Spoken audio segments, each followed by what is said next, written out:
tignan natin to. Ito yung pulse mini pulse. Ito pala yun oh. Ayos din mga brother oh. Mini pulse din dito oh. Dati gusto ko pumunta dito eh. Ito pala yun. Ayun oh.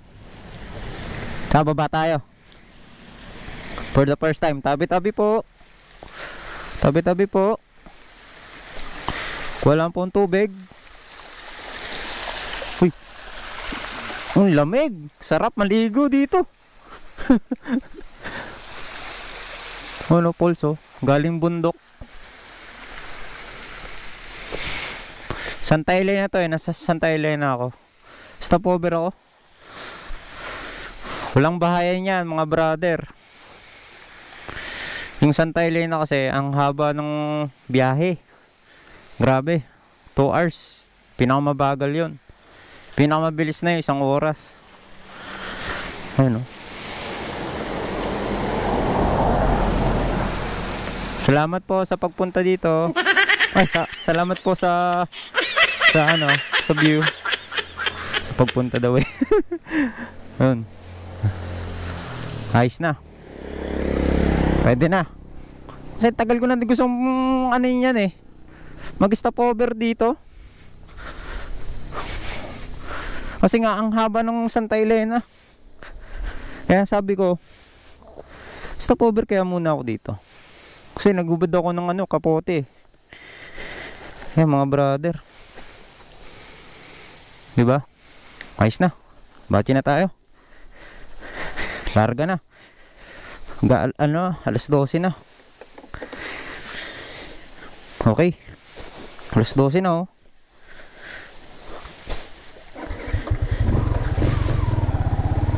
Thank you po.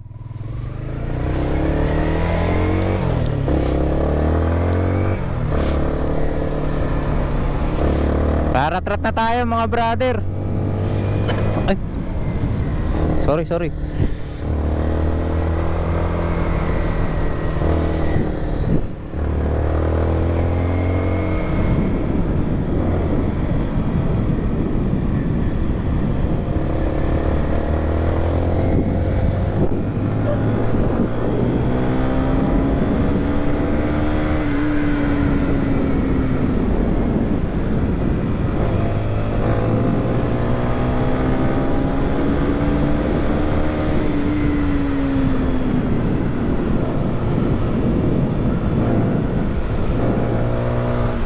Pangit yung gulong ko brother. Stuck yung gulong ko sa sniper. Pinuput-put ko lang talaga to. Papalitan natin ng maganda-gandang gulong. Malaki-laki. Kasi ang sa harap 90-80. Sa likod 120-70. Gusto ko palakihin eh. Gusto kong 160-60 sa likod. Tapos sa front is 100/80 or 70. Yan. Ang dulas. Dulas ng gulong, hindi ako makapag-banking. Dulas talaga ng IRC to eh. Dulas, ramdam ko yung dulas. Kaya alalay ako eh. Ayan o. Alalay ako. Pinago tayo ni kuya. Alam naman na matulin ako eh. Hindi niya ako hindi niya pinahintay. Grabe. Ang dulas talaga ng gulong ng stock. Dulas ng gulong. Ramdam ko yung dulas ng gulong ng stock. Iba pa rin yung yung malaki. Yun. Buti na lang na stopover ako doon sa may mini pulse.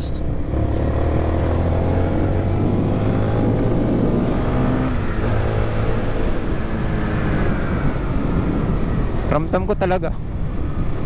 Hindi ko talaga kaya hindi ako makaliko nung masyado. Bagay lang akong ligo. Tsaka lalay lang talaga ako sa ligo. Mahaba kasi na talaga na Santay Lane na dito. Siguro yung ano ko, kalagitnaan yon, gitna.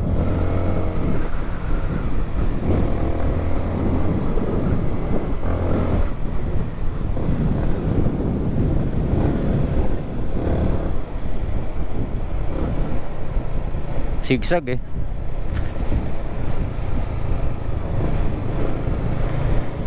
Over tayo kapag ano na, pag libre na mahaba. Mahirap tayong mag-overtake sa likuan. Depende sa likuan, kung likuan nakita mo yung ano, street. Tsaka dapat alalay mo talaga sa clutch. Natuloy na to, hindi tayo makapag-overtake, mga blind spot. Mga blind spot to eh. Mga one time big time tayo sa ganyan. Kaya may ganyan nag-iingat yan oh. Pwede yan. Basta alalay lang, lalaksan mo lang yung ano, lalaksan mo lang talaga yung accelerate. Tsaka magbabawas ka pag overtake. Yung bawas lang talaga, kunyari nasa 3 segunda ka lang, yun, ganun.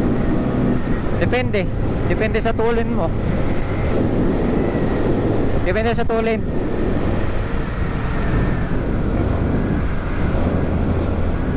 Saka masyadong mamreno paglikuan yan, ganyan.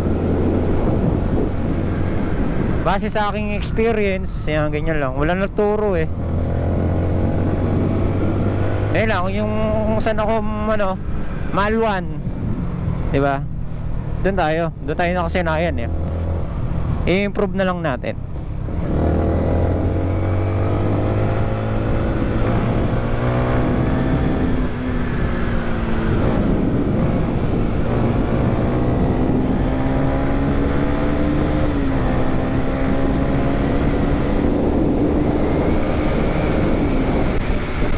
Ito pala yung tumatalbog. At saka lalay, saka pagaan yan. Slow down, school.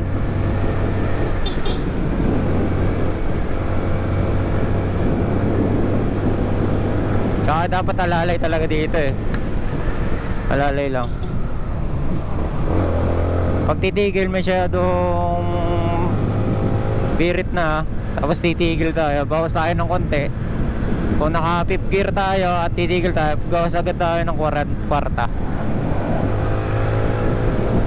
Buti hindi naulan dito.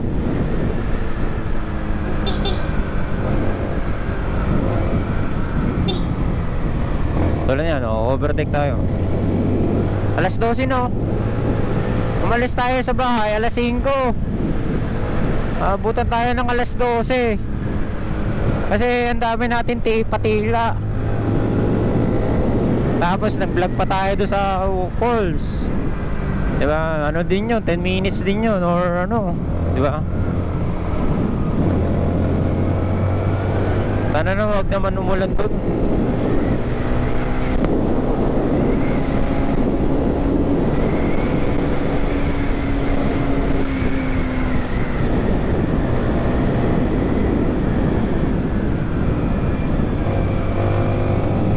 Hirap taga bumangking pag talagang yung gulong mo ano, madulas. Ang liit ng stock. Nalilitan ako. Mas gusto ko yung dati kong gulong 150-60 tsaka 160-60 ganyan. Mas kapisado natin yung gulong na ganun. Pag mga ganito alanganin. Pag sa Santa Elena kasi naku, hirap. Tulad na no, diba? Wag mo nang babawas. Kaya mo nag-engine brake yan o. Kwarta ako na kwarta. Ayan, bawas ako. Walanganin, diba? Ayan, ganun. Kaya mo preno. Konting preno lang, piga-piga lang. Tsaka yung pagliko, tansyado mo. Base sa experience. Ayan.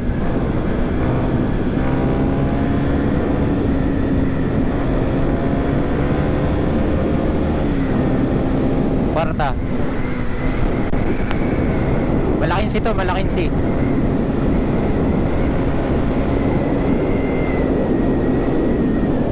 Oh. Labo, ayan o, labo. Dati may arko yan eh.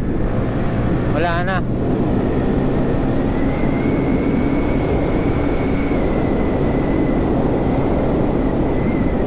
Mahirap talaga lumiko pag maliit ang gulong. Maliit talaga. Huwag na natin isasagad. Sakto lang. Pag sinagad natin sa likuan, tayo madadali. Nag-iingat lang tayo.